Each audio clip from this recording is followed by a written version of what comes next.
शंकर नायक Bharatiya Janata party Kalahandi जिल्लार साधारण संपादक।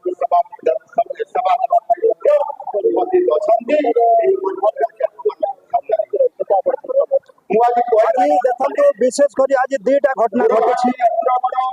प्रथम करी मोहन माझी मुख्यमंत्री हला प्रथम करी कलाहांडी जिला को आसी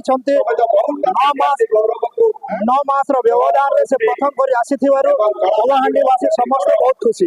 द्वितीय अंततः गृह योजनार शुभारंभ सारा ओडिशा रे होछि किंतु आज कलाहांडी भवानीपाटनार ए मंचरू आरंभ होछि।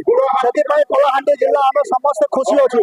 आपण माने देखुथिबे हाराहुरी 25 रु 30 हजार जनसाधारण आज ए योजना रे शामिल होइछन्ते और समस्त खुशी रे माननीय मुख्यमंत्री जो अवदान अछि, माननीय मुख्यमंत्री जो घोषणा करुछन्ते ताके सुंदर हिसाब रे समस्त सुनुछन्ते और बहुत खुशी होउछ।